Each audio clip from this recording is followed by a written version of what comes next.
I'm Jessica McLaughlin, taking you in new directions.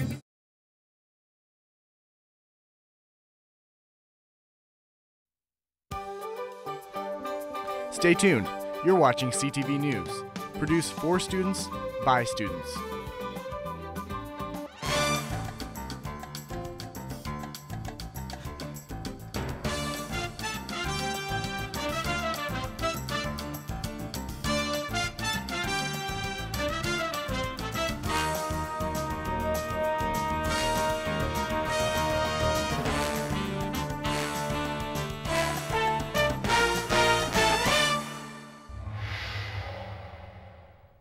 A story continuing to make headlines has finally had some new light shed on the situation. Welcome to CTV. I'm Dan Messinio. And I'm Eugene Daniels. That's right, Dan. The sudden and controversial U.S. involvement in Libya left much of the world to speculate on just how long the campaign could last and what reason the U.S. had to intervene. President Obama addressed these issues in a speech to the country Monday night, saying that he was forced to act in a unique situation. I refuse to wait for the images of slaughter and mass graves before taking action. When our interests and values are at stake, we have a responsibility to act. Obama's speech comes after a week of largely unanswered military action in a country that has broken out into civil war. The president also explained the action he's taken to help ensure the safety of the Libyan people by enforcing a no-fly zone over much of Libya and removing key military installations controlled by Muammar Gaddafi. President Obama says he believes he made the right choice. The U.S. is expected to transfer the majority of operations to NATO this Wednesday. Last week, we followed two of the four campaigns running for student government. Bo Lohendorf and Kevin Wynn are another party running, and CTV sat down with them to talk about what changes they see in CSU's future. Walking by Bo and Kevin in the plaza, you might think that their campaign is all about day-glow shirts and dancing. But they say it's all about the ideas. It's kind of funny because our campaign's the most flashy on campus with our shirts and our look, but our actual ideas are the most realistic. And one of their main ideas is to reach out to CSU students. A lot of what we stand by and how we talk to students and our campaign is these are ideas we have. What are your thoughts? What are your opinions? And what would you like to see? And with that mindset, they wrote their platform promises. What do students really want, and how can we give it to them in the first semester? All of our platforms, we've looked into it, and almost all of them can be done before first midterms. What is Bo and Kevin's platform? Senate representatives for student groups like the advocacy offices, reforming the PACE Center, jump-starting the higher ed campaign, year-round student party registration, and decreasing wait times for Ramride. Our ideas and platforms that we stand by are reasonable to get done either very, very cheap or almost free. What else should you know about Bo and Kevin? We want students to really start, actually have some passion with their voice. Really want to have them, we want to have microphones out there. We want to have student rallies. We want to have students passionate. For more information on Bo and Kevin, you can visit ASCSU's website. Make sure to tune in tomorrow to see another team in the running to become your next student body president and vice president. Radioactive material from Japan has been found on both coasts of the U.S. Experts say that since it is such a small amount, there is no immediate harm. The amount that is coming over from Japan is less than what the average American encounters every day. Coming up, CTV's Chelsea Dickerson has a new segment of Cooking with Chelsea, and I think this week she's cooking something delicious for breakfast. Nice. Okay then. But first, we'll take a look at the weather for the rest of the week.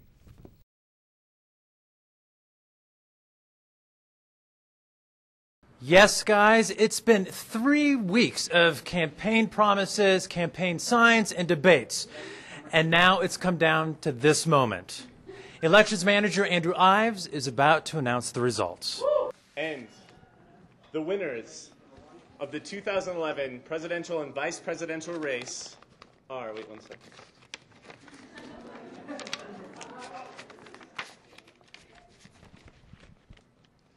Eric Berlenberg.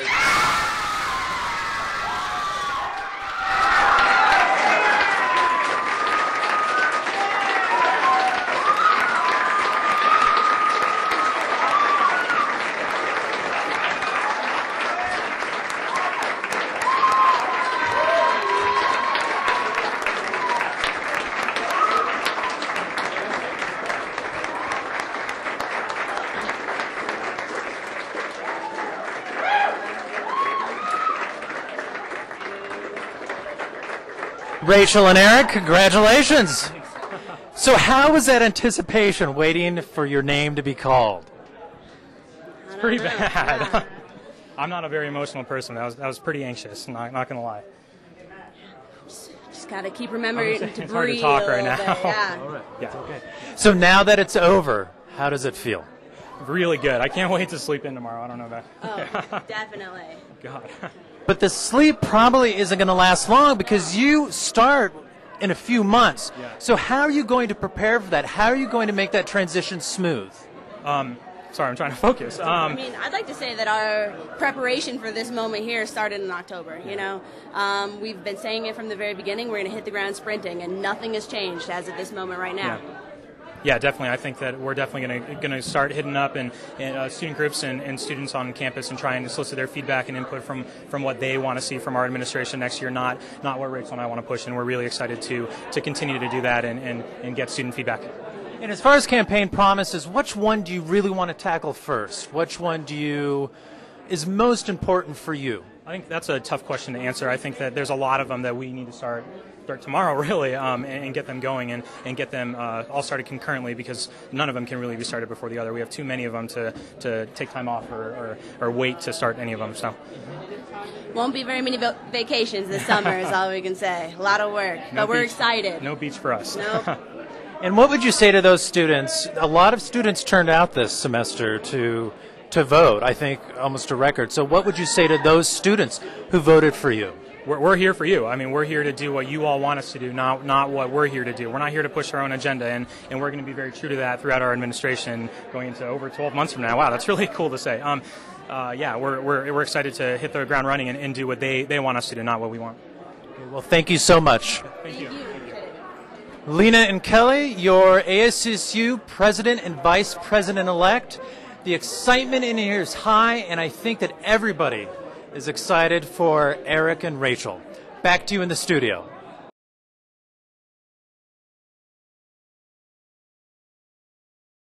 Intersections like this one in Fort Collins are trying to save lives with cameras, but instead, accidents are going up, and your government is making $75 per flash.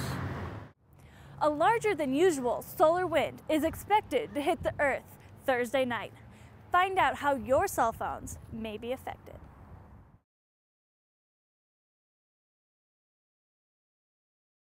I was abused from about the time, I was around like 10 or 11 to the time I was about 15 by a family member. And so I felt a lot of that pain like years after and didn't start dealing with it until I was like 20. Like my shirt, I really liked to make it just because I had to look at, in one t-shirt, how can I define my sexual assault? And so it was a good way to just kind of sum it up. And like mine was this baby pink shirt, which would never be thought of. But I think it's definitely like a way to come out but not come out as a sexual assault survivor. The Clothesline Project is a national project, and it's a visual display of all different types of violence. So what happens is survivors or secondary survivors, they make a t-shirt that displays their story, and there's different colors to represent different types of crimes. I think the project's really powerful because it gives people a way to express things really simply but also very boldly with the colored t-shirts. It really just stands out, but at the same time it's anonymous, so it makes you wonder who this person is and kind of frees you from making any stereotypes about what their experience may have been like other than the words that they chose for themselves. And to see them blowing in the wind like this tonight, so beautiful to see all that life in them. Take Back the Night is an event that happens every year where survivors get up and they can share their story, and it creates a space where sexual violence can be displayed. I think that people should come to Take Back the Night because not only is it just a harsh reality that sexual assault actually happens, but people need to come to this because survivors need to tell their story.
With 31 voting locations in Larimer County, we are wondering why people stop to vote at the Hilton in Fort Collins.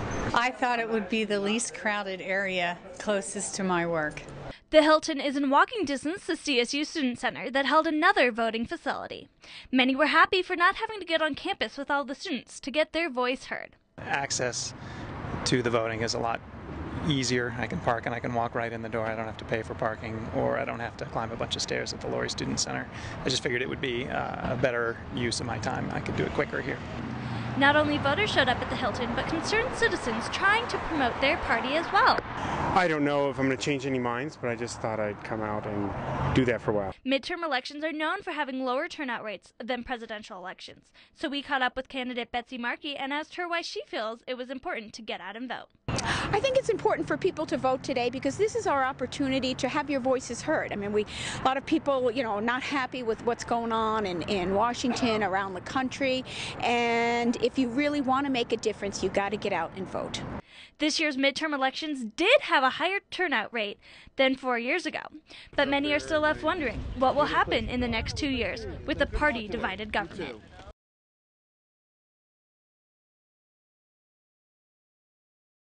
So this is the lab, and this is where we come, and this is where all the magic happens. It's kind of like a little candy store. I don't know, it's cute. We can pick different colors, we can experiment, we have all these different flavors, all these products, ingredients, and it's a good place. I really enjoy attempting to make new products. It's fun to look up different recipes and just experiment around, and we have so many different things in here that we can try and make lip gloss or mascara. We can play around, and I think that's the most fun for me.